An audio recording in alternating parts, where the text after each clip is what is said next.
That's why it was quite surprising when astronomers found that there was really good reason to suspect that the universe should be full of these extraordinary objects.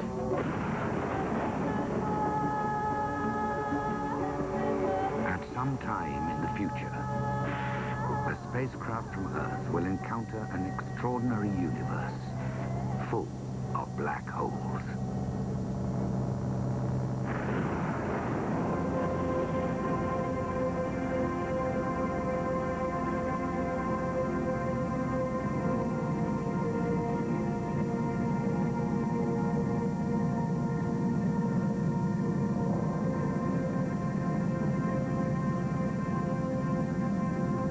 Everybody has heard of black holes.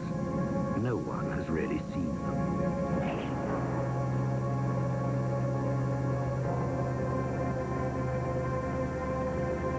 The spacecraft of our dreams has reached not a solid object, but the boundary to a region of space where gravity has gone mad. Waiting below is a black hole in space. This is where a mighty star has died and left a bottomless pit from which there is no escape. Welcome to the edge of the universe and to the end of space and time.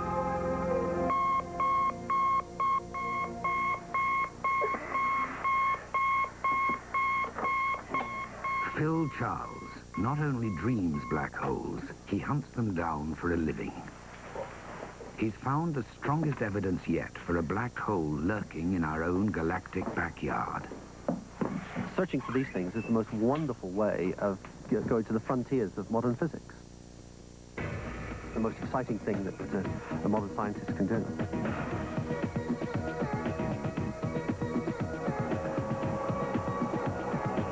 Pulled up the spectra using figure, and that was fine. By day, Phil Charles lectures on astrophysical theory at Oxford University. Only visible from the southern. By night, he is at the forefront of the hunt for astrophysical facts.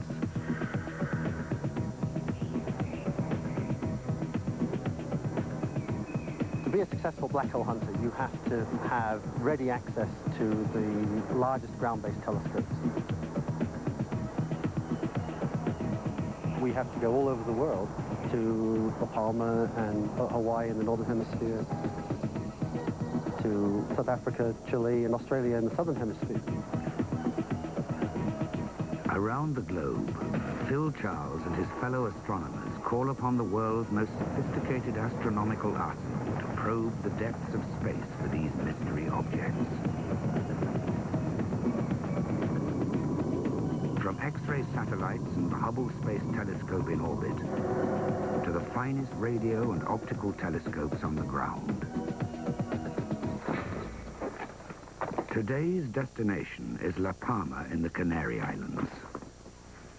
La Palma is definitely one of my favorite places. I've been studying black holes on La Palma for over 7 years now. The very nature of black holes makes them elusive quarry. By definition, they can't be seen. If you imagine you have a black hole and material is falling into it.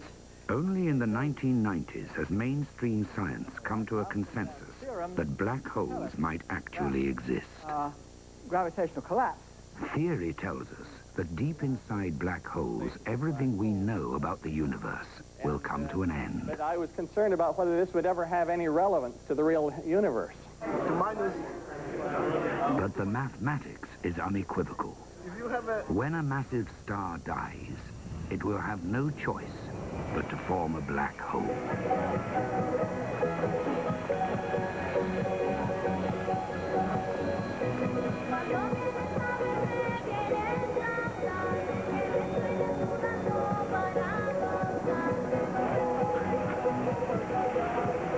For astronomers like Phil Charles, black holes remain the big game of the universe. But how do you catch a small, invisible nothing that may be hundreds or thousands of light years away across the noisy ocean of space? With more stars in the heavens than all the grains of sand on all the world's beaches, how do you hunt for that one dark star that swallows light rather than shines like a beacon?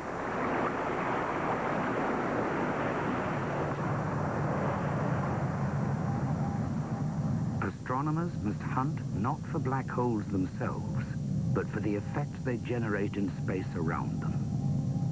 Phil Charles looks for visible stars that black holes might have trapped in orbit. But even they can be hard to find. When you are looking for a needle in a haystack, we need the needle to shout out and say we're here.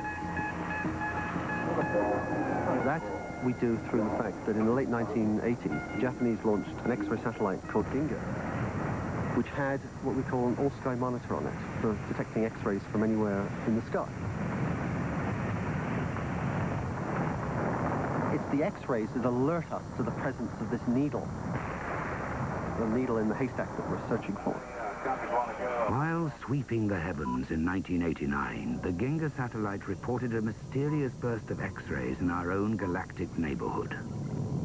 The source of the radiation was an invisible object 3,000 light-years away, around which a faint star seemed to be circling. The star had the catalogue name V404 Cygni. It was just the star Phil Charles had been looking for.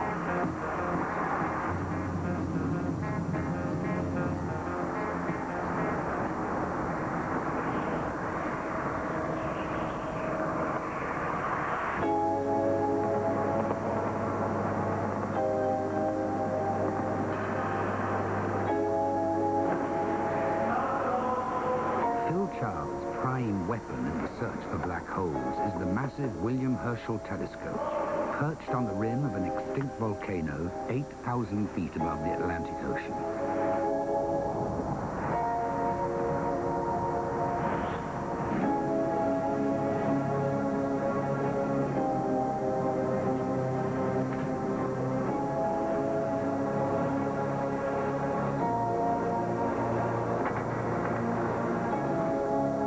Okay, Renee, the grating's loaded, so we're all set to go. V404. For the last 7 years, Charles has pointed the telescope towards the star V404, trying to work out just what sort of highly compact object the star must be circling. Okay, let's start the integration. Yep, looking good. The most likely candidate is a stellar mass black hole, the most common kind. According to the theory, such a black hole should weigh 10 times as much as a star like our sun, but would only be about the diameter of Washington, D.C. Less common is a second type of black hole, supermassive heavyweights believed to lurk in the heart of galaxies. But to understand any black hole, you must begin with gravity, for within this darkness, gravity is in total control.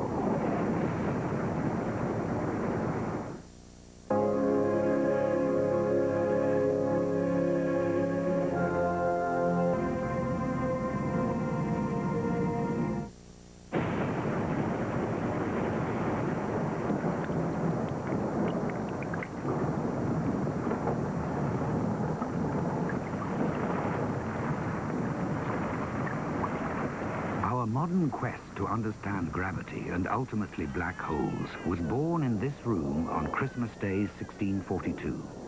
But it was a shaky start.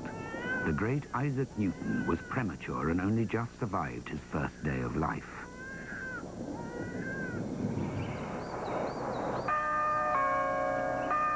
Showing little promise as a farmer, the young Isaac Newton was sent up to Cambridge University.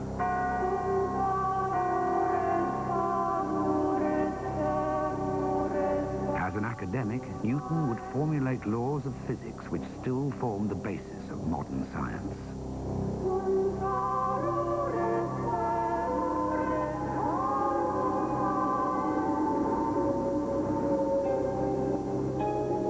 Fate played its part. In 1665, the plague swept across England. Cambridge was closed to help contain the spread of the contagion. Newton was forced to flee.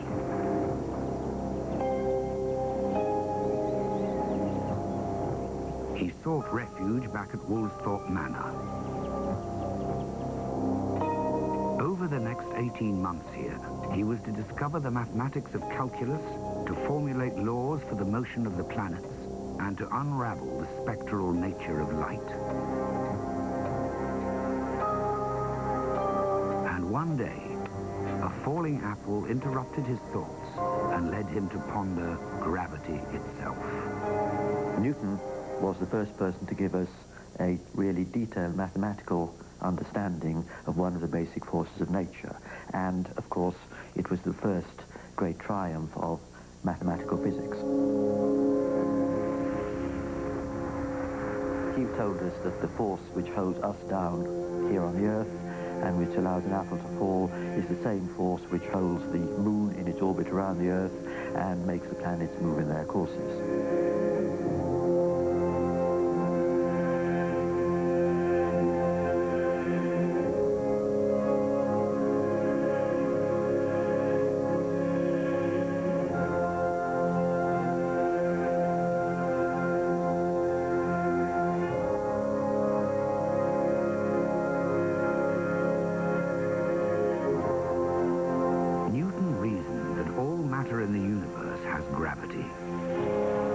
It's a force that reaches out from one body to another and pulls everything inwards.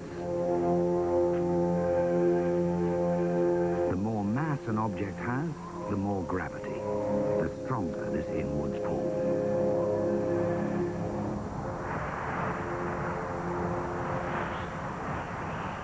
The first person to combine this notion of the inward pull of gravity with knowledge that the speed of light was finite was John Michell.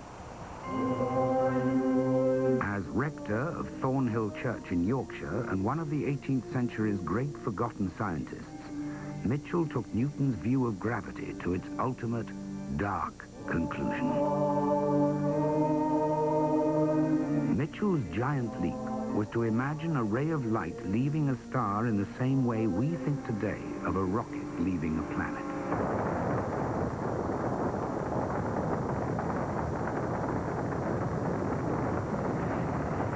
To escape the Earth's gravitational pull entirely and travel into space, a rocket needs to push itself upwards at 7 miles a second, faster than gravity tries to pull it back down.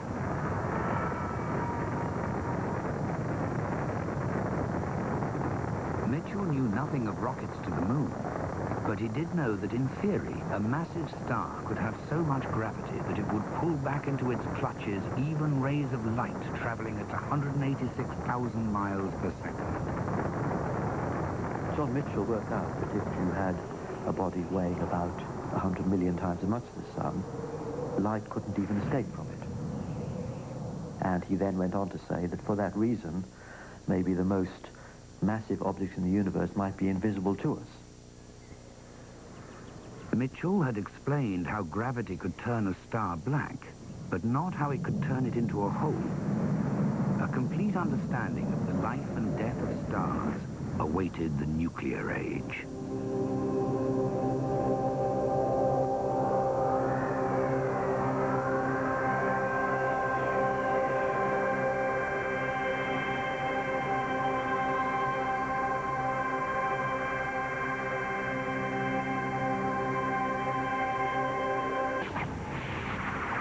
Every star we see in the heavens has a giant nuclear reaction raging at its core.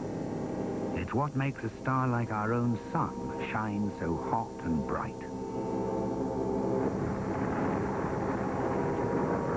Only the nuclear reaction holds gravity at bay. The energy pushing outwards, stopping the sun from being pulled tighter, smaller, and more dense. It's a precarious balance, but gravity will always win in the end.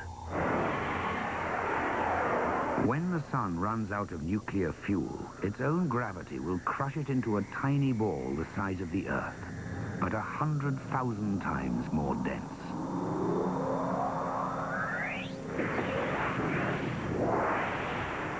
But our sun has too little mass and therefore too little gravity to become a black hole.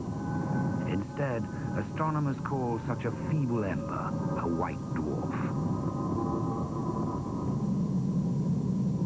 But when a giant star switches off, it goes with a bang.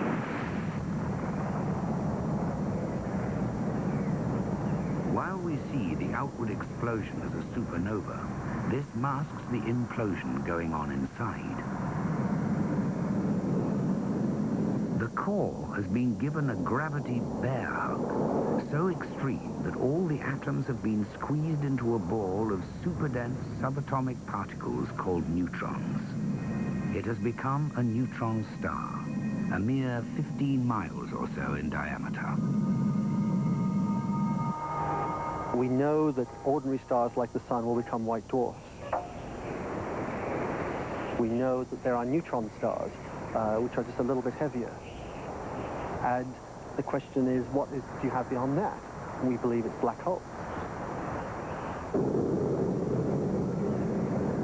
Theory suggests that when a neutron star is more than 3 times as heavy as our Sun, even the neutrons cannot resist gravity.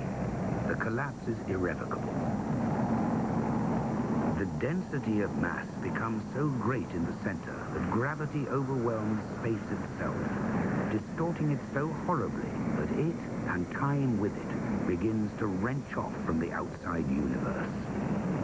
A darkness forms at the heart of the collapsing star and moves relentlessly outwards as the star's brilliance is sucked in. As the star dies, a black hole is born. Skipper, a black hole. We've been pulled into a black hole. Anna, computer class, find out what you can about it. A weird chance. I know so little about black holes, except that they're stars that have collapsed in on themselves. They not only bend light, they actually swallow it. The forces inside a black sun are inconceivable. They're capable of anything. They can bend space, even time, turn both inside out.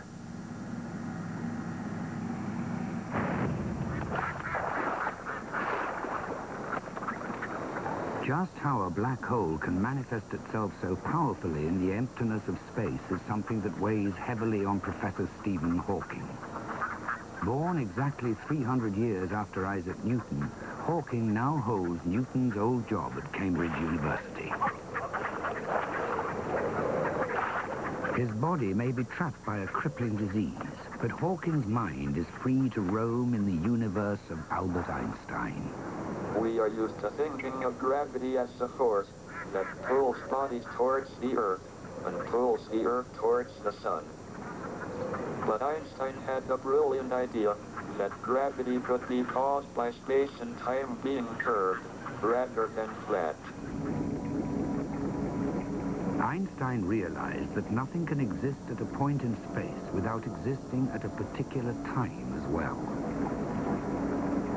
Space and time seem to be woven together to form the flexible four-dimensional fabric of the universe, so-called space-time.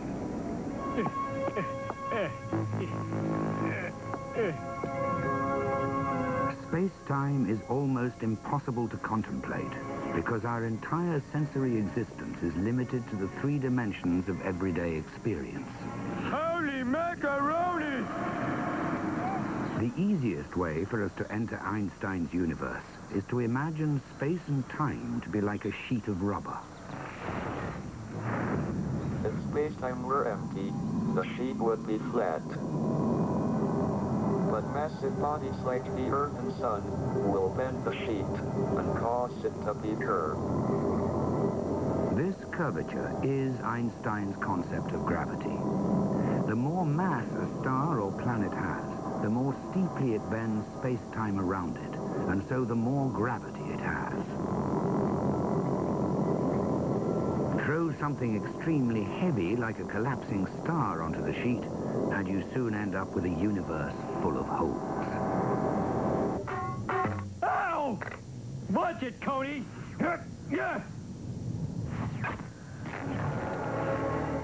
Oops.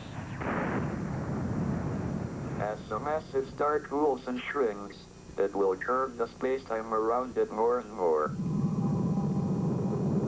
Eventually, when it shrinks to a certain critical size, It will quite literally create a black hole in space-time. Things can fall into a black hole, but nothing can get out. Oh, there's so much I don't know about astrophysics. I wish I read that book by that wheelchair guy. The most terrifying concept in astrophysics lurks at the bottom of a black hole: the singularity. Everything that has ever fallen into the hole is destroyed at the singularity, crushed into a pinpoint of infinite density and infinite smallness. Even space and time are squelched out of existence.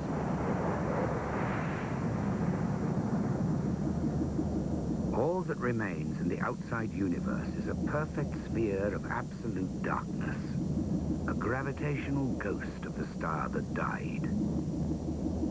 This sphere is called the event horizon, and it marks the edge of the abyss. This event horizon is not made of matter.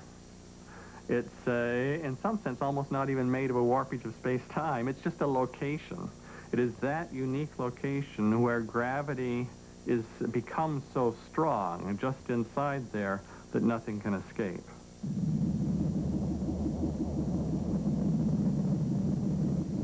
While the event horizon may be only a few miles in diameter, the immense gravity of the singularity will have sucked a hole inside it that is impossibly deep to measure. In the center, there is the so-called singularity, which is a place where, according to Einstein's theory, everything goes infinite, where if you do calculations, as it were, the smoke pours out of the computer and something goes wrong. And what that means is that deep inside black holes, we have a signal that we need some fundamentally new physics to understand what is going on.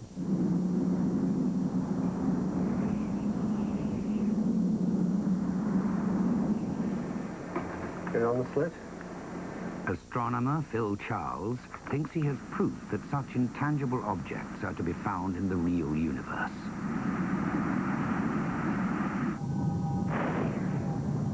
The giveaway signal was the sudden burst of unexplained X-rays which alerted Phil to V404, the faint star trapped in orbit around an invisible compact object.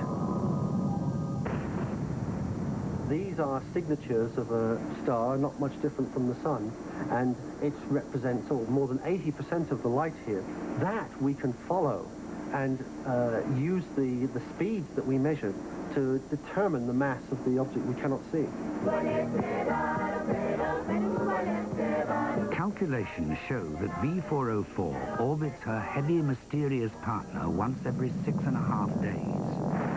To achieve speeds like these, the partner must be very heavy indeed. The mass that we measure by this process is 12 solar masses, 12 times the mass of the sun. That means it is substantially heavier than what we think is the largest mass of a neutron star. We are virtually certain it's a black hole. The black hole has embraced V404 in a deadly dance, ripping gas from the hapless star and feeding it into a great disk of cannibalized matter. As this material spirals towards the hole, it heats up and sends a last desperate X-ray signal to the outside world.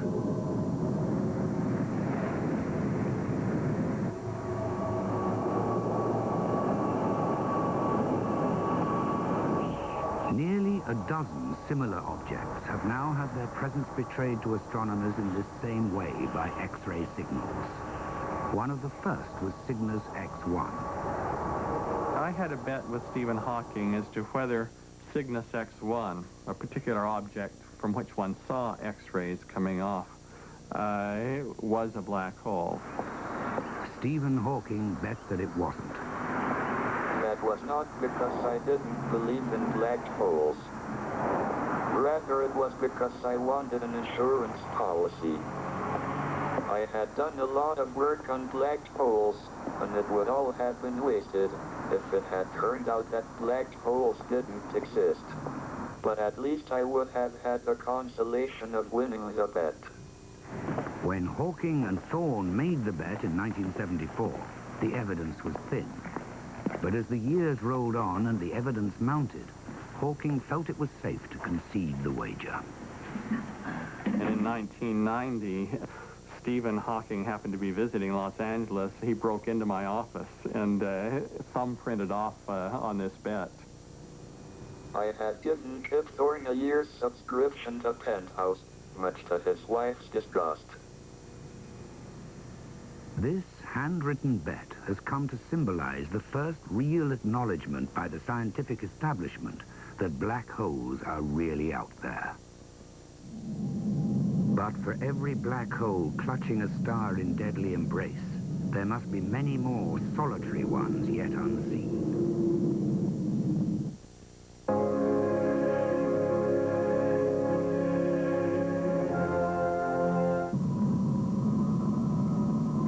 Already, robot spacecraft have explored the planets. Someday, we may send an intelligent probe to a black hole in the depths of space beyond.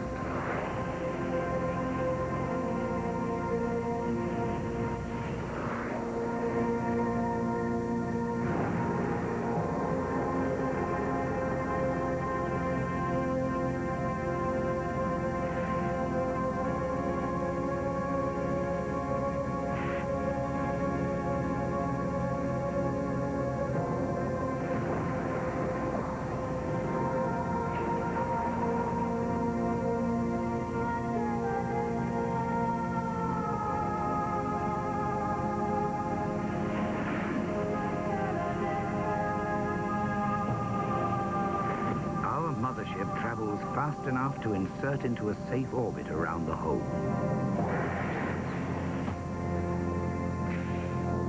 A different fate awaits the probe.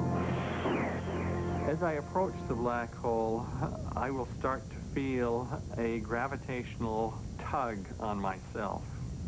It's a different kind of a gravitational tug or pull than you're accustomed to. Normally you think you're just pulled down. As I sit here in this chair, my head is farther away from the center of the earth than my chest.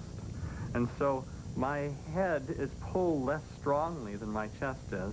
So in fact, there's a difference in the pull. My head is being pulled less strongly than my chest, so I'm actually being slightly stretched apart by gravity. As you approach a black hole, that difference in pull becomes larger and larger. As you get closer to the center, gravity will get more extreme, you will be squeezed and distorted. Spaghettification is the name some people use for this experience. Spaghettification is an experience nothing can survive.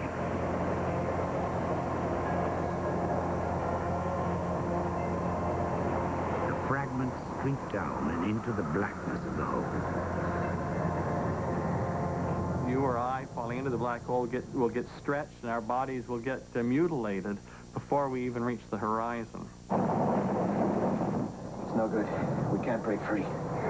Get him out, Alan. He's accelerating. We can't hold him. Oh my God, I'm going to be sucked into a black hole. I'm going to be sucked into oblivion. There's going to be nothing, and what's going to be coming out the other side, I don't know. I'll save you, Dad. I can't get any closer. You have to jump. Piece of cake, son. Crash, crash, crash, crash, crash, crash,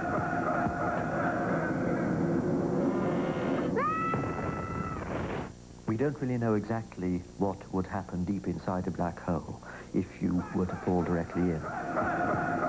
It could be that something even stranger happens to space under these conditions, something like what happened at the beginning of the universe.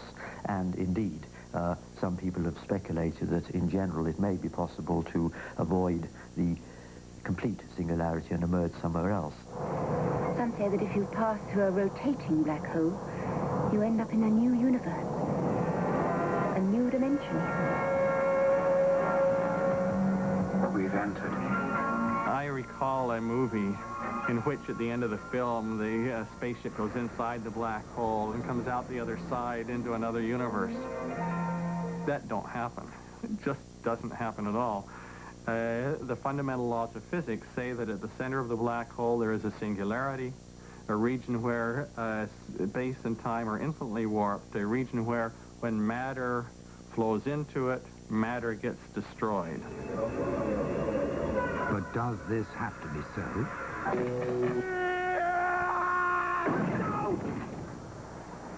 Ew, this is the worst place yet. Speculation that tamed black holes may provide a way of cheating the laws of physics have become a hallmark of science fiction. Physicist Igor Novikov likes to speculate on what would happen if you join two black holes together to make a wormhole. Wormholes are real bizarre objects. We can imagine a wormhole as two holes and some kind of a tunnel between them. But this tunnel is not in our space, and it is in some kind of hyperspace, outside of our dimension. This is really neat, Gene. This is a neat place for us to play, isn't it? To make such a wormhole, we would have to engineer space-time. First, bend it until it begins to form a black hole. But not so much that a singularity is born. Then join the bottom of this gravity tunnel to the bottom of a second tunnel to make two holes connected by a continuous tube through hyperspace.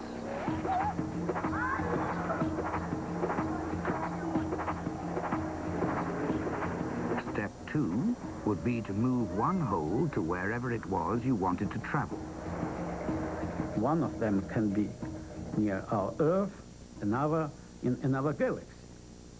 But this tunnel can be extremely short, say a few meters. The tunnel would also be very fragile, prone to collapse as soon as a traveler attempted to pass through it. But if we could develop the technology to tame the ferocious forces at work, we would have opened an interstellar shortcut. He can travel from one galaxy to another galaxy only during, well, let's say, a few seconds. Where a black hole is a one-way street with a dead end at the singularity, a wormhole will be a freeway to the stars.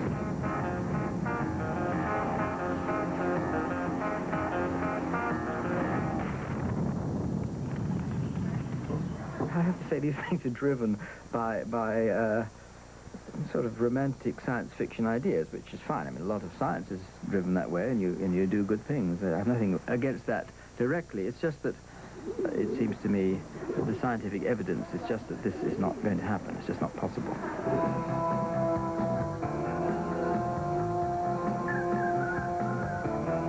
But there is a long way to go before observational science catches up with the wilder speculations of black hole theory.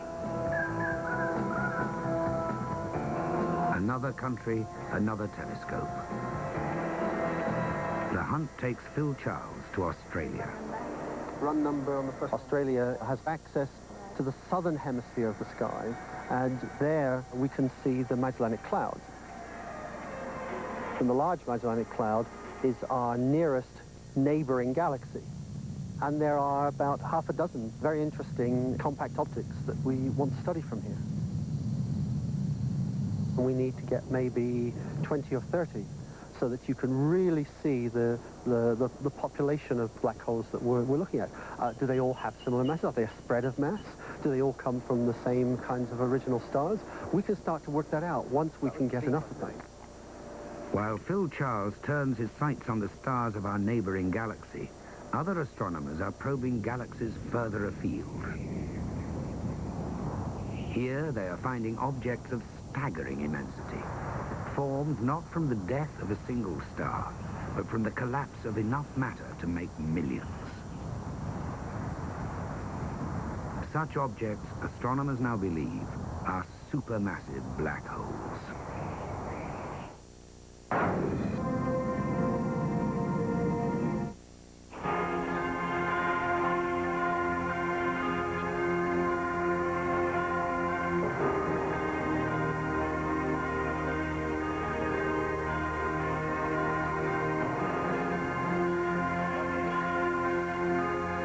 since radio telescopes began eavesdropping on the heavens, the strongest and most puzzling signals have come from the hearts of distant galaxies.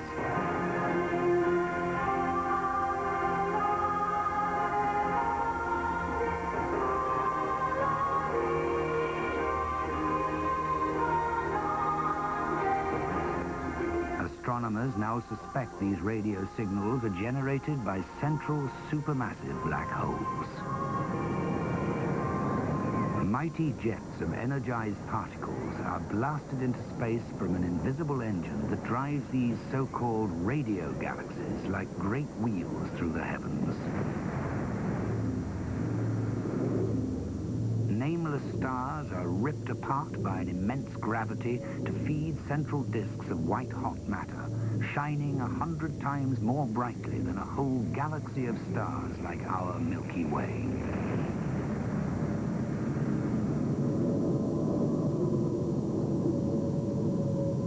Powering everything is the hidden central object, as small as our solar system, but where enough matter to make millions or even billions of stars has undergone a titanic gravitational collapse.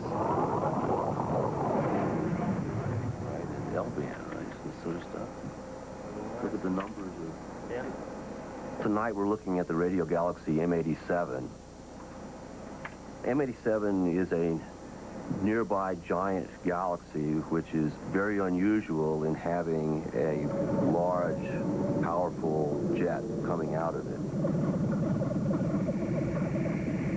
M87's jet is like an enormous death ray of charged particles moving close to the speed of light and 6,000 light years in length.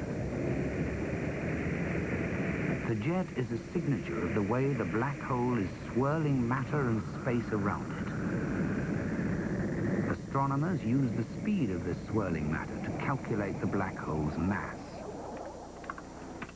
Well, we're talking about a black hole which is 1 billion solar masses or more, which is therefore is much larger than anything we are used to seeing in our own galaxy. But is fairly typical of what we think many radio galaxies have in their nucleus.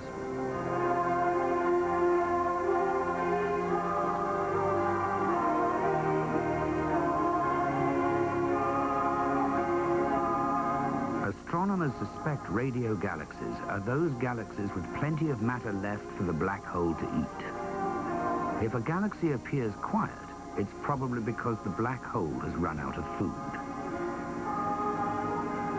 If we look in the center of almost any galaxy, there should be lurking a dark mass of millions of solar masses at least, which may be the remnant of some past activity in that galaxy. And in the last few years, there's been growing evidence that these dark masses actually do exist. But seeing them is still beyond us. Even the latest high-resolution Hubble images can show only the bright central disk, the jets of energized particles, but not the black speck in the middle. We will never be able to appreciate the full majesty of a supermassive black hole from Earth. Time for our spacecraft to make another journey.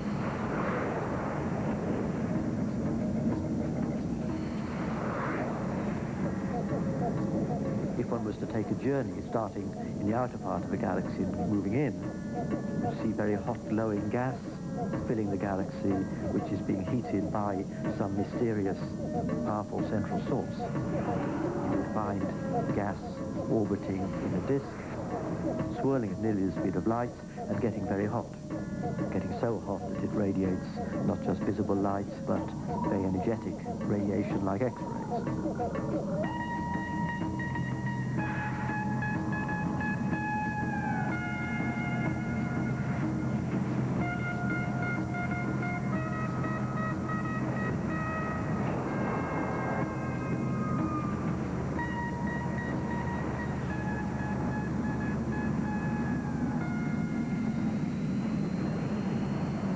It is one of the great cosmological contradictions that the larger the black hole, the weaker the gravitational forces near the event horizon. this time, there is no spaghetti. As we approach the event horizon, the intense gravitational curvature wrenches the light from the universe to a bright point directly overhead. We have reached the point of no return. We are now inside the black hole. But where is the singularity? If you were falling into a black hole and the singularity, you knew from your calculations that the singularity was out there and you're heading for it, you look at it, you don't see it. It's like the singularity that you're heading for in the future, and you don't actually see it. The singularity is where science ends and speculation begins. Space and time have ceased to exist, replaced by a seething, chaotic mass we can call quantum foam. Into this bizarre conjecture has disappeared all the mass and energy that has ever fallen inside the event horizon. This is where Einstein's laws fail. This is where the laws of quantum mechanics fail. This is where the secrets of the universe are hidden. The singularity is an object at the core of a black hole that is governed not by the ordinary laws of physics that we're familiar with, but by the laws of quantum gravity, which we only are beginning to glimpse and understand. If the probe was strong enough, it would fall towards the singularity for perhaps an hour, until it blindly met its future at the end of space and time. You would then experience the final crunch in the center, learning in your final moments the new physics prevailing at those times perhaps, but you'd be able to send no signal to the external world of the interior region. What really happens to it at the end is as unknown as what happened before the Big Bang. It's the other end of that story.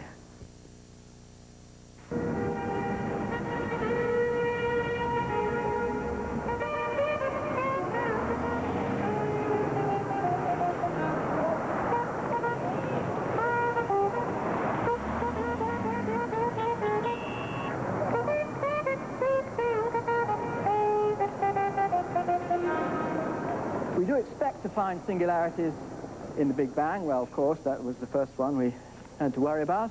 Black holes, and in the Big Crunch, if there is one, is about the virial temperature. The electrons may be rather cool. What we have, of course, is two tornadoes orbiting inside a larger tornado and coming together and colliding and coalescing.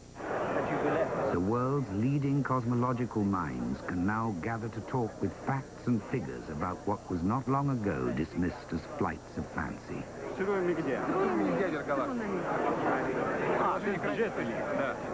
It seems our understanding of the nature of the universe is accelerating almost day by day.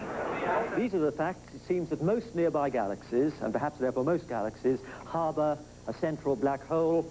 Our galaxy would seem rather underprivileged if it didn't have one as well. The evidence has come only in the last few months that makes this a compelling case. Astronomers are virtually certain that hidden behind the dust in the center of our own Milky Way galaxy, there is a black hole weighing 3 million times the mass of the Sun. Our first object. You think even as little as 5 years ago, people thought that we could get away with not having to have black holes in our own galaxy. Have a look at the... We could explain almost everything that we see by neutron stars. No theorist now believes that we're dealing with ordinary neutron stars anymore. There are things out there that they have to be compact and they have to be explained. And I think that's an extremely exciting prospect.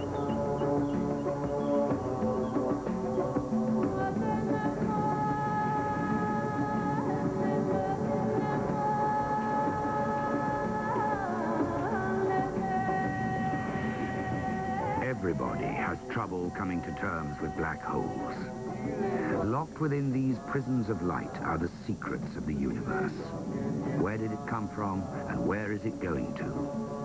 We may never answer these questions, but for once, we know where the answers are hidden.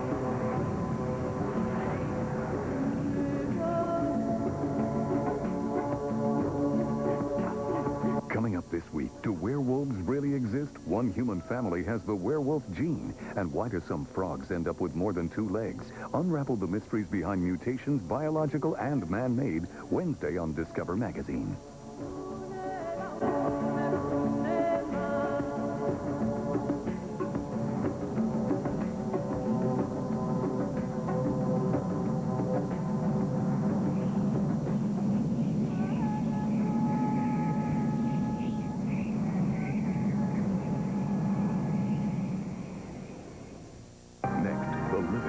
Out to the dead. Discover the seance on Strictly Supernatural. Tomorrow we'll examine the small worlds around us on Wild Discovery. Then detectives recover flight recorder clues on The New Detectives. Explore your world.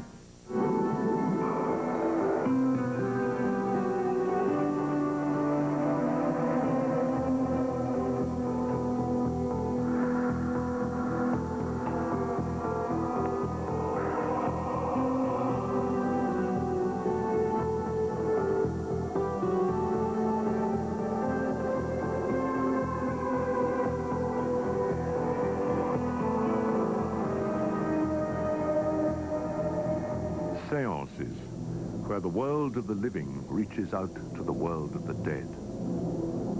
Seances are often seen as the stuff of nightmares, yet millions of ordinary people have gone to them to talk to those who have died. They go to make contact with their loved ones, to satisfy themselves that there is life after death, and to see for themselves the power of the spirit world.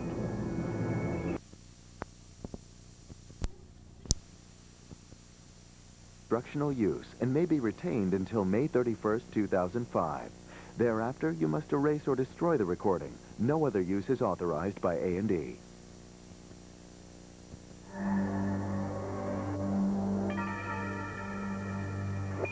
You guys are up there, and who's driving? That's a good question. I think Isaac Newton's doing most of the driving right now. It is enough that gravity does really exist and act according to the laws which we have explained, and abundantly serves to account for all motions of the celestial bodies and our seas. Isaac Newton. Newton...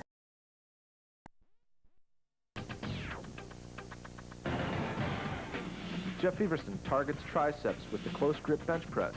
Teresa Hessler joins Jeff to talk about nutrition, and we feature pro bodybuilder Melissa Coates. All this and much more here today on TN 2000.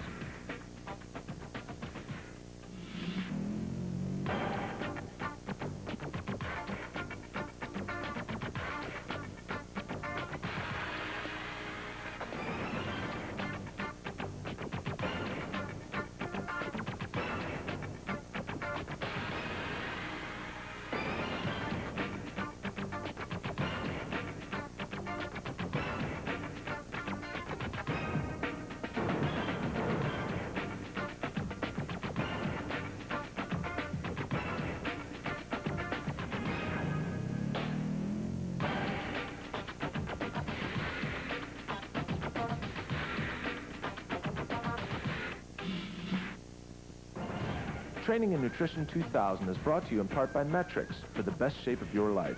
Scorpion Equipment, Designer Protein, the ultimate whey protein. Joe Weider Publications, home of Muscle and Fitness and Flex Magazine. And by Worldwide Nutrition, makers of pure protein energy bars.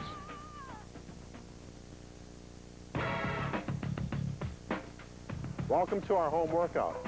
Years ago, the most popular exercise in weight training was probably the bicep curl. That was the thing to do, was to have a pair of good biceps. But I think today, the bench press exercise has taken on more popularity than anything. And I've done the bench press many times on the show, either with dumbbells or with a barbell. Now, today I've got the Iron Master on set, and this is the home unit that I advocate, and it's very good for learning exercise movements, and I'm going to show you why. I'm going to show you the bench press today, the typical grip that you use, and I want to talk a little bit more about a close grip bench press, which really isolates the triceps. But first, let's try this out here, how this works. You have an encased system here where you're bench pressing with safety spots up here and safety spots down below, and I've got it set just at the right height for me. Get the kind of grip that I want. Unlatch the safety mechanisms, and I can come down just to the top of my chest, connect with the safety mechanisms, and obviously if I couldn't make the lift, I'm not in any trouble here. but I've got it set just so I can get a good cadence. Bench press is a great exercise for the upper body, chest, shoulders, and deltoids.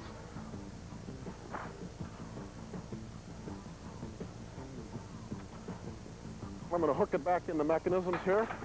Now, the close grip bench press, by virtue of where you're having your hand space and where your elbows are, puts a lot more emphasis on the tricep muscle. So it's more of an isolation technique, and you can't use near as much weight on your heavy sets. I like to measure my grip in from the knurling right here, right about there, and I put my thumbs on top of the bar because that takes a little bit of the pressure off the wrist. So it's the same basic thing. Unhook, down, elbows into the sides, right to where you want to be and up. You always keep those elbows in tight when you press to really make sure the triceps stay in a direct line.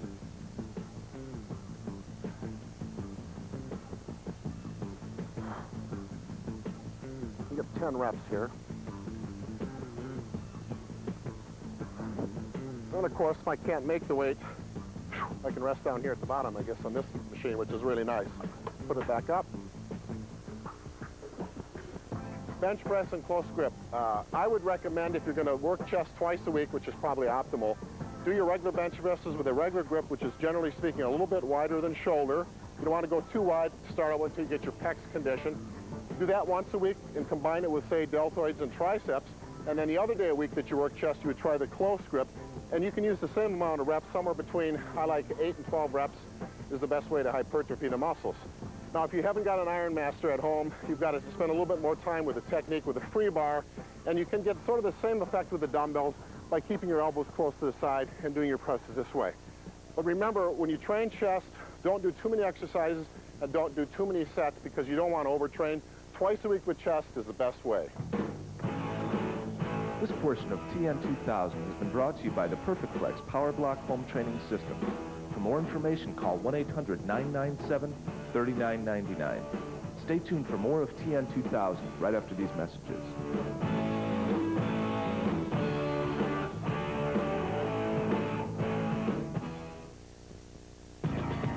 Everfit introduces the Iron Master. This home gym does it all. Arms, back, chest, legs, everything you need for a total body workout. It's as solid and smooth as anything in the club, and it's designed for safety and efficiency. Jeff Everson says it's the best home gym he's ever used. In fact, it's guaranteed or your money back. To find out more about the Iron Master, call Everfit at 1-800-998-7999.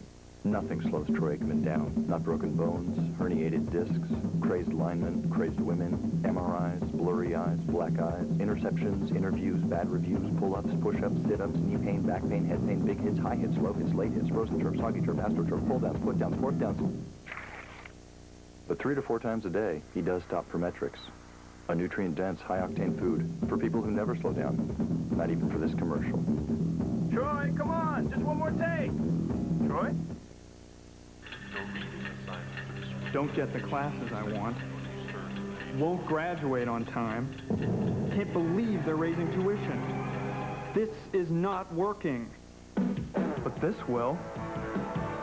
Classes I need to graduate on time, and no surprises about tuition. Works for me. Call ITT Technical Institute at 1-800-942-0099. That's 1-800-942-0099. If this country is to keep its place in the world, our colleges must become new places where men and women learn to think on their feet, where teacher and student work as a team to discover, design, implement, invent, and take the future in their own hands. If this country is to keep its place in the world, there must be a place like ITT Technical Institute.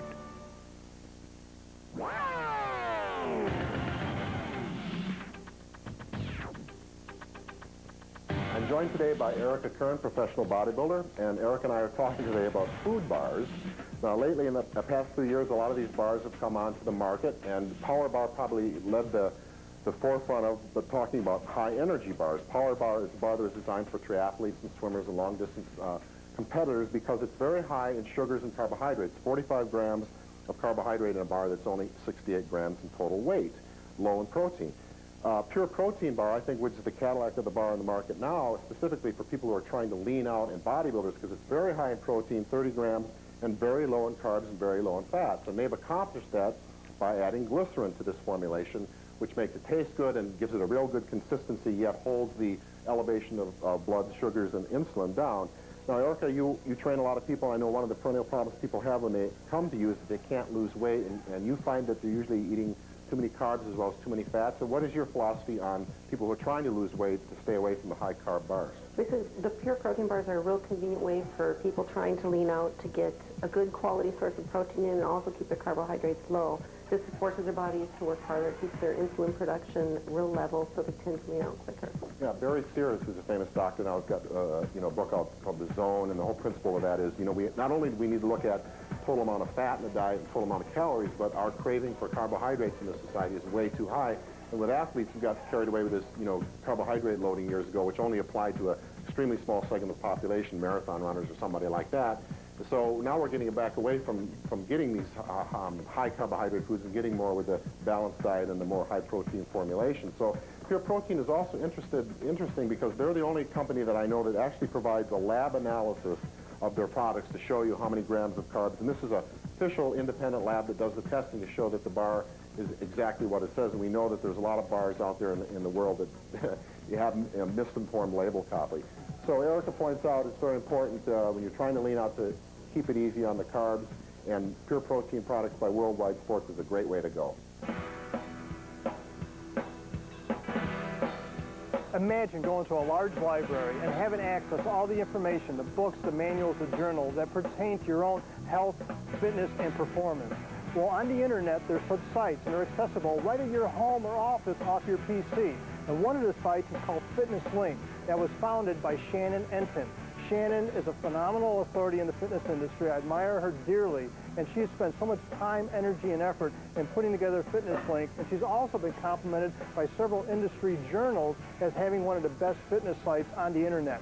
In surfing around Fitness Link, you will find a whole menu of options and topics and subject matter that you could access that will pertain to your own health, fitness, and performance. It's Fitness Link. It's on the internet now. Surf on into Shannon Center. You're also going to see me in there as well, and I guarantee you're going to enjoy the surfing. John Abdo's Body Engineering was brought to you by John Abdo Fitness. For more information about John Abdo or John Abdo Fitness products, call 1-800-331-2236. This portion of TN 2000 was brought to you in part by Worldwide Sport Nutrition, makers of the Pure Protein Energy Bar. 33 grams of protein, around 10 grams of carbs. That's the Pure Protein Energy Bar. To order by phone, call Everfit at 1-800-998-7999. Arm strength, quickness, agility, and body control. The essential elements of the winning defensive baseball player. And with Coach Emanski's Defensive Drills video, you'll learn the amazing training secrets of America's finest baseball school. The Defensive Drills video features revolutionary training techniques developed by professional scout and instructor Tom Emanski. Techniques that get results, producing baseball world's back-to-back-to-back AAU national championship teams and even a gold medal in international competition. In a recent review, Collegiate Baseball Magazine exclaimed, with Coach Emanski's techniques, the future of baseball is here today. Even top professional players are impressed. Just ask Major League superstar Fred McGriff. I'm so impressed with the instructional videos by Coach Emanski that I've given them my full endorsement. When you watch them, you'll know why. The Defensive Drills video is available now for immediate shipping. It makes a great gift and benefits players of all ages and ability levels. To order, call toll-free 1-800-352-2121. That's 1-800-352-2121. Call now. Hey, mister. You dropped this? Maybe the last thing you would do for somebody Have a good day, sir. should be the first. A message from the Credit Union Foundation and your hometown credit union.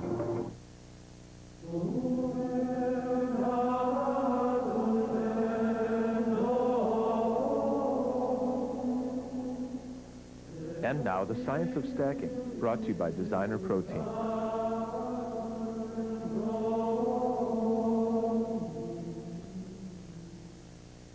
Today I'm joined by Teresa Hessler. Teresa? Hi, Jeff. Nice to have you on the show. Teresa's a fitness champion. She's well known in the bodybuilding periodicals and the fitness magazines. She's been on the cover quite a bit, and she's won the Jan Tana Fitness Show.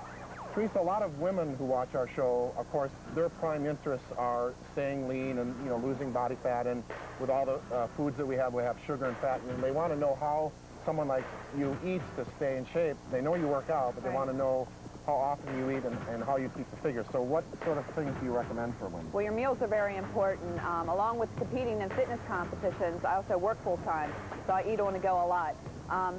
Easy recipe is I take some yogurt, mix in a scoop of designer whey protein. Also, I have oatmeal, and I mix in a scoop of designer whey, and you know, if another more people quick meal. like oatmeal, more people would learn, you know, how good the food oatmeal is, and then they could add a little protein to it, like the designer whey that comes in these handy packets.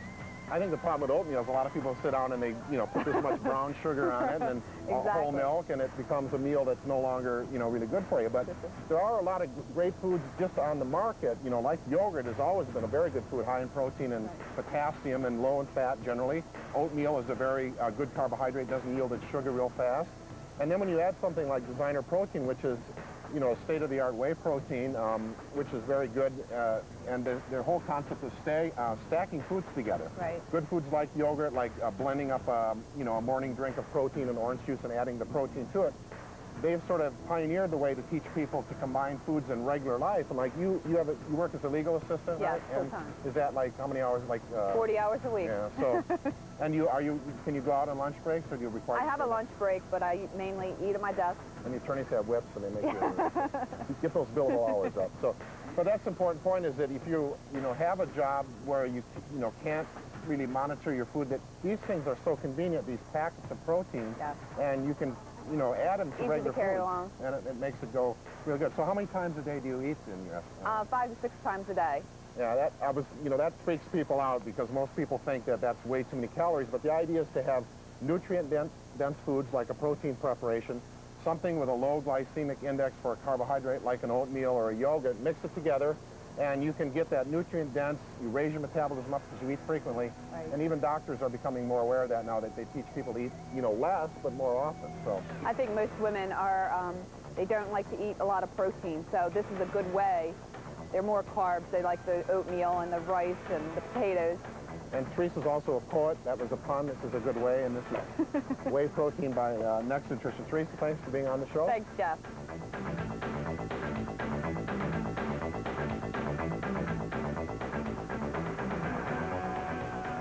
Welcome to today's Scorpion workout. Today I feel like I'm sort of piloting a Scorpion moon module here. This leg extension is pretty unique. It's unilateral and bilateral, which I really like. When you go into the gym, you see myriad numbers of leg extensions, from Nautilus to Universal to Cybex, all kinds of different machines. And the curious thing about the leg extension, a lot of times I notice people can never get full extension, and that's because these machines aren't made right. And I'm going to use my hands to show you what I mean, but if you're sitting in a machine like this, and this is the back, and this is the seat, it's very hard to get full extension in this position because your hamstrings are stretched at the back, at the hip. They're stretched over the hip joint, and when you do a leg extension, they get stretched over the knee joint. So if they're stretched back here, they can't be stretched here, and you can't get full extension. So you need a machine that is at a little bit of an angle, back like this, to be able to get full extension. So when the Scorpion people made their machine, they made the seat to be sloped like this, and then the back in a normal position so you can get full extension. So in a leg extension, that's the first thing you want to try to do when you get into the gym is get full extension, to make sure you work the muscles through the full range of motion. And, other than adjusting the seat back here for the angle to get full extension, you need to make sure the adjustment is correct at the foot level here so that the weight is over the ankle joint, and that's what this segment is on the Scorpion. That adjusts up and down, get this position right, comes with a clamp, weights on the side. So if you have a weak leg, let's say, you've injured your knee, and you want to rehabilitate the right side, this is great. And you can do one-legged leg extensions. This is what physical therapists use a lot, and trainers for rehabilitation for football injuries. It also has an assist here.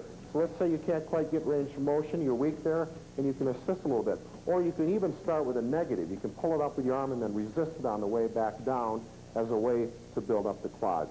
Leg extensions, it's a very, very important exercise, great for the integrity of the knee joint. I recommend that you do a good all-around leg exercise. Get leg extensions in at least twice a week. This portion of TN 2000 was brought to you in part by Scorpion Equipment, for the highest quality commercial and home equipment, call Scorpion at 1-800-652-3348. The Science of Stacking was brought to you by Designer Protein, the ultimate whey protein. Why choose Designer Protein? Not because bodybuilders have made it the #1 selling protein powder in America today. Not because it was voted best tasting in an independent study. Choose it because Designer Protein is the only pure protein powder with WPH whey peptide, delivering up to 230% more nitrogen to your muscles and doing it up to 257% faster. These are the facts. Pick up your Designer Protein at GNC and other Progressive Health Food stores and gyms. Do you want to learn how to run a computer? Or perhaps you need to learn a particular software? Well, Video Professor, the best software teacher in the world, will give you the opportunity to explore the internet. Master Lotus, WordPerfect, Windows 95, and many others. Absolutely free. Why is Video Professor making this incredible offer? Well, we're confident once you try one video, you'll turn to us for all your computer learning needs. There is no gimmick and no obligation to buy anything else. We have videos on Word, DOS, Excel, how to send email, and it's as easy as watching TV. These videos normally sell for $39.95. Call now and choose one free. Master the software programs you've always wanted to learn without leaving your home. Don't miss this special opportunity. Call now to receive your free video. Call 1-800-635-3300. Pay just $4.95 shipping and handling. Conveniently bill to your credit card. Don't wait. Order your free software training tape today. Call 1-800-635-3300.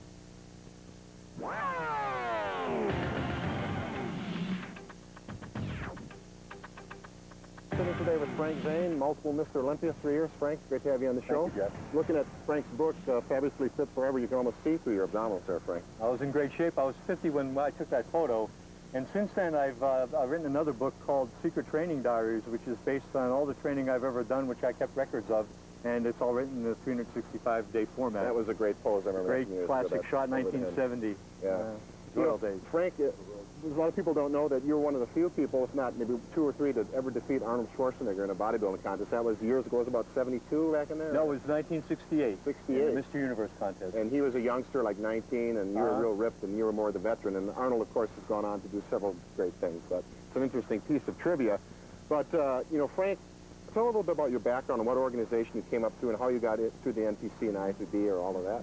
Well, Jeff, I grew up in Pennsylvania, and I remember when I was like 17, 18, 19, we'd go to a weightlifting contest every weekend. There was one in some part of PA.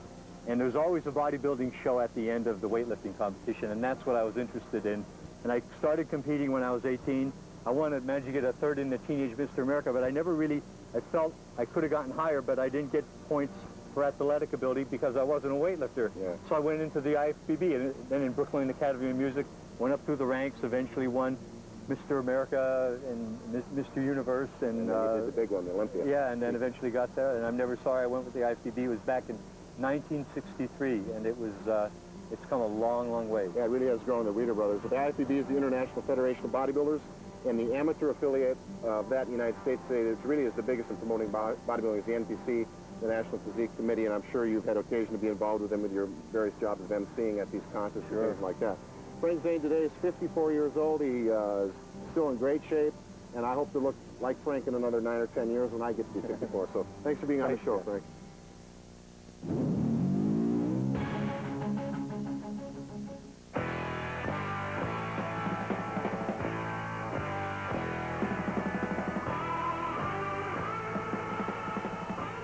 I started training in 1987. I wrestled in college.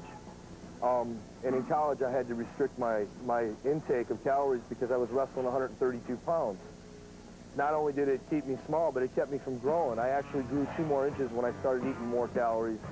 I was 5'6", now I'm 5'8".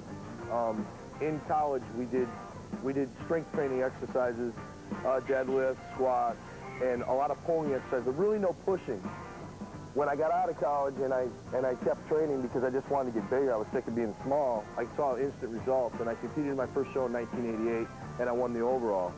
And then from there on, I did 1 show a year until 93, and I had all overalls, and I just kind of gradually went into it because I kept winning.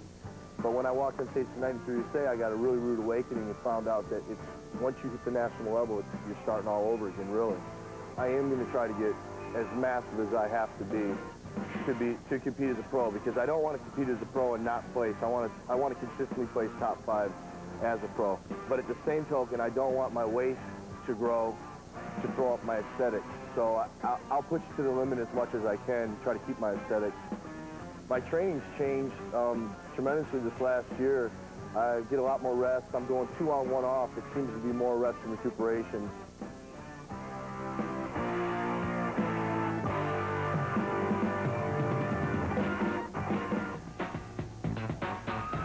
Welcome to our lean abs segment. Karen Kumas here can't shake my hand, but I welcome her to the show today. Yeah, on the lean abs segment, we're devoted to really taking abdominal development to the next level beyond so-called crunches, leg raises, and these ab rollers you've seen on the infomercials. And that is to hypertrophy a muscle and make it grow. You've got to progressively overload it against resistance. Now, this is my lean abs machine. It's a special machine I had made by Scorpion Equipment. And it's great because it's a way for you to really work the rectus abdominis muscles in a progressive way. And Karen, I'm going to have you go all the way forward on this next rep to show that you can go through a full range of motion on this machine and all the way back. And you add the weights in the back here as your stomach muscles get stronger. I always make the comparison. If a person wants to build up their biceps at home and they curl a dictionary or they curl the Holy Bible, they'll get a little bit of tone in their muscles. They won't get any growth. They'll get some spiritual growth if they curl the Bible. But the only way you'll get your muscles to grow is to overload them. It's got to be heavier. So a crunch is only going to tone your abs. And you have to do it together with a great diet, a low-fat diet, and work these stomach muscles really hard to get a washboard look like Karen has got. And she's very fit. She works out well against resistance like that. Take a break, huh, Karen? And she eats right. And that's the important thing to get a great set of abs. And so you can do flexion on this machine. It also goes from side to side because it's got this unique rotational device for working the obliques. The point we want to make is to get a great set of abs like Karen, you got to eat right and you got to overload the muscles. Simple crunches ain't going to do it. Metrics Moment was brought to you by Metrics for the best shape of your life. For subscription information about the NPC News magazine, call 1-800-783-8447.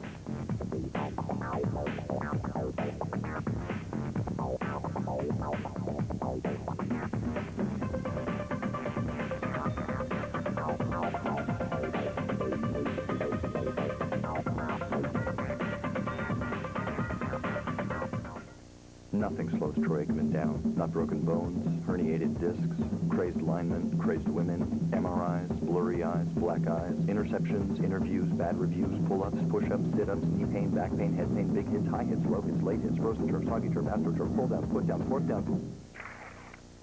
But 3 to 4 times a day, he does stop for Metrics. A nutrient-dense, high-octane food for people who never slow down. Not even for this commercial. Troy, come on, just one more take. Troy? Everfit introduces the Lean Abs Machine. The Lean Abs Machine lets you train your abs like you train your arms, with weights. It provides progressive resistance through a full range of motion for torso flexion and rotation. Its self-lubricating pillow block bearings offer a near frictionless operation. If you want washboard abs, you need muscles. And if you want muscles, you need the Lean Abs Machine. For more information, call Everfit toll-free at 888-473-2777.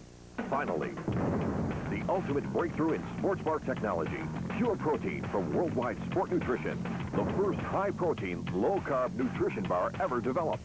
Pure Protein is the only bar packing 33 grams of protein with only 9 grams of carbs. Call now and order your box of 12 bars for only $39.95. Pure Protein, the complete meal in a bar from Worldwide Sport Nutrition, available at select GNCs, health food stores, and gyms worldwide.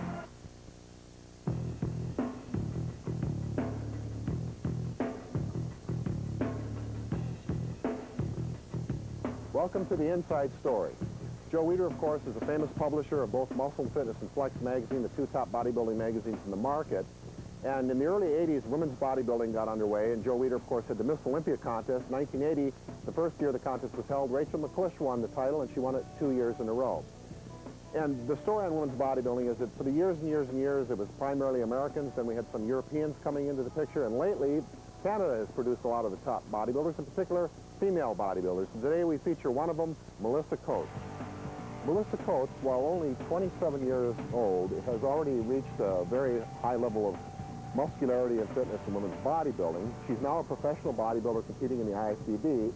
She accomplished getting to her professional level, getting her professional card, by virtue of winning the middleweight division in the Canadian Championships, which entitled her to go pro. More importantly than that, in 1996, Melissa took first place in the Gincana, probably the second biggest or possibly the third biggest women's bodybuilding show behind the Olympia and the Arnold. And in taking first place in that, she kind of set the bodybuilding world on its ear, because Melissa is not a real big person. Although she has very, very sharp muscularity and a tremendous upper body, Melissa's only about 5'5", and in contest shape weighs about 138 pounds.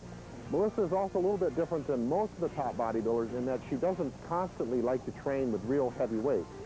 Instead of always using the Weider overload principle, she likes to use the Weider split and double split systems, and pretty much does a combination of higher volume training as well as the high intensity training, and also works her aerobics in, which means that she usually works out twice a day.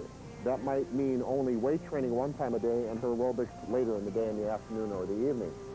But Melissa tries to maintain a very tight contest shape, and I mentioned her upper body and her extreme muscularity. I think she probably has the best biceps and triceps of any top female bodybuilder in the world today. And she currently is going to go for the top titles and train hard for another 2 years before she decides if she wants to keep going or go back to school. Now, Melissa comes from a very medically oriented background. Her father was a psychiatrist, and all her brothers and sisters are in medicine, so she's kind of the black sheep of the family, being in athletics and bodybuilding. But Melissa Coates, I think, has a great future as a bodybuilder. Could see her as Miss Olympia one of these days, and she's a true Weider superstar. The Inside Story has been brought to you by Weider Publications, home of Muscle and Fitness and Flex Magazine. TN 2000 has been brought to you by these fine companies, leading the field of health and fitness.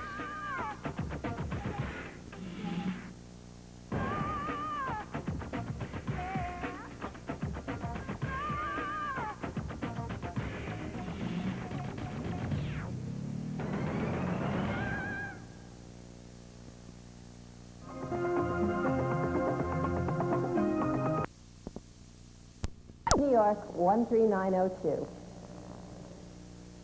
WSKG-TV, Binghamton.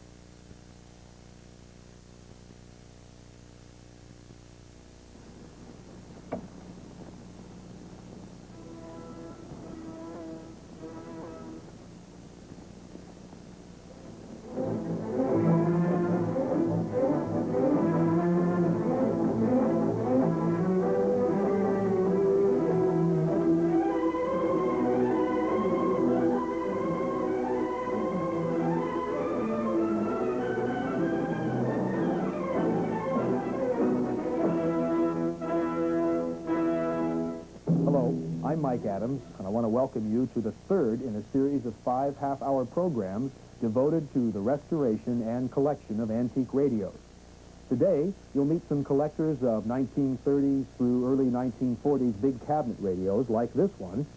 Bruce Westady will show us how he restores the cabinets of these radios, and I'll take you to Pacific Pioneer Broadcasters for a behind-the-scenes look at the golden age of radio. Secretary of State Charles Evans Hughes defended the Harding administration course on the League of Nations today when asked whether it wasn't time for the Republican Party to give the people an unequivocal statement in regard to its position on the world court. Early radio could hardly be called broadcasting. First, as a curiosity, then as a two-way communications tool, radio finally made its way into the home in the 1920s. In this half hour, meet some of the creative people that were a part of the golden age of radio broadcasting. Tell me, Mr. Moody, what are your feelings about the radio? I don't hold with furniture that talks. Well, you have a radio. I had one in the hen house. Yeah? One day, all the hen's nests would be empty. Uh-huh. Next day, every nest would have 2 eggs into it. You mean? The hens were listening to Double or Nothing. Yeah. That period of radio, like from the mid-30s to the mid-50s, was a very important part of American history, and it mustn't be forgotten. So we have tried to save all the memorabilia. We have thousands and thousands of transcriptions and tapes of early radio shows, And our members, we have over 800 people who have been at least 20 years, most of us more like 40 and 50 years in the business. And we've tried to gather all these things up so they won't be destroyed. Gotta hurry and pack. We'll travel light. The thing to do these days. Where are the suitcases? Right here in the hall across. Here's Fibber McGee. Now, Jim Jordan is the chairman of our board. You know he was Fibber McGee. He followed Edgar Bergen, who was our first chairman of the board. And Charlie McCarthy went along with him. I was in Chicago in the golden days. I was there from 37 to 40. I was on Against the Storm, and I was an understudy for Ma Perkins. I would have left town if Virginia had ever gotten sick, because I knew I couldn't sustain that beautiful performance that Virginia Payne did on Ma Perkins. I was on Bachelor's Children and Midstream and countless shows, Lights Out. And then I went to New York and I worked on Against the Storm and many others. Well, Doctor, maybe you found out what's wrong with my husband. Maybe you can tell me about him. All those other doctors... Gertrude, that's swell. I liked your entry line. It was flat and it's good characterization. Now, I want to get two emotions in this last speech of yours. And also on the other line in that little sentence there, make sure that I have the feeling that you are concerned about your husband's health. I was an actor during the golden days of radio. I think the 30s and 40s. Those were the years when radio was the best. In those days, people listened to programs. They tuned in at certain times as families or as individuals, mostly as families. So radio was our companion. It was important to us.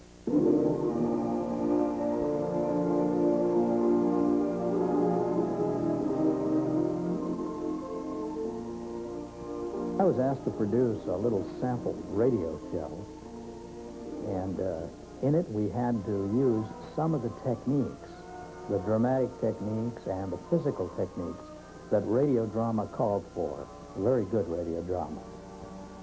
Let's look at this little drama, which we called simply Sam, which is the name of the main character. Things are a lot different now, I guess.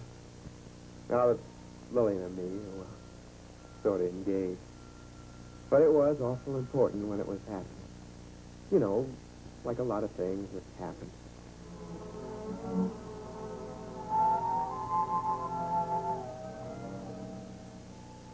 And it wasn't so long ago. I was still working part-time for old Craig in the Craig drugstore. It was after closing hours in the store on Saturday evening. Lillian, Craig's daughter, left an hour or so before, after helping me clean up. I was just locking the front door when I heard the register up front.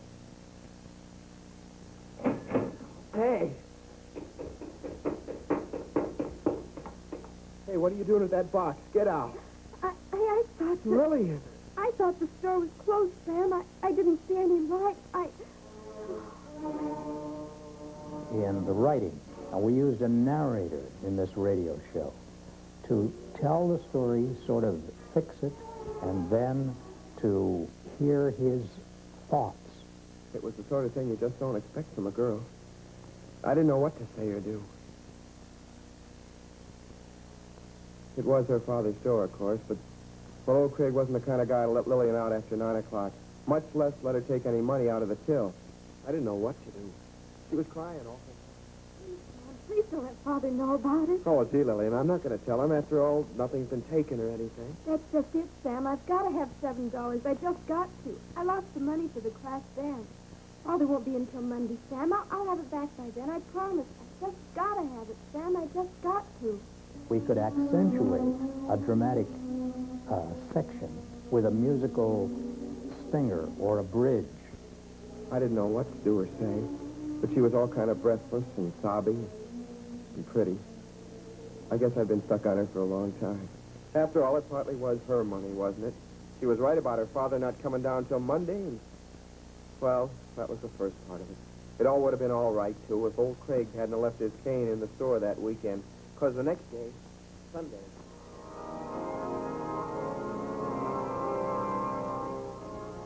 Amen. And keep the words of the Almighty close to your heart, my brethren. Stop nudging me, Venus. What do you want? You'll have to walk home alone after services, Penny. Why? I've got to drop by the store, Penny. I left my stick there last night. Mind you, hurry home or you'll get a cold lunch. Have them do unto you is a cardinal rule for all of us. Amen.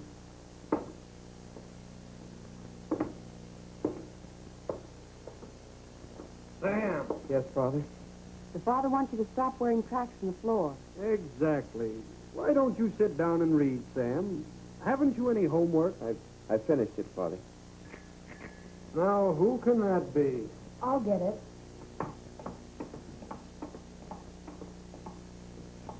I could see who it was through the window, and my stomach kind of bounced a little. He was awful mad. His face was that flesh color. I went into the kitchen too scared to face him, I guess. But I could hear what he was saying to Father through the door. Your son is a thief, Mr. Johnson. That's quite an accusation, Mr. Craig. Anyone with your anarchistic ideas, Johnson, ought to keep his son He under was pretty wild. Father was calm, but then he started getting mad. After Craig left, Father called me into the living room. I thought to myself, I gotta keep her out of this. I gotta. There was only one thing to say to Father. I did it, that's all. I did it.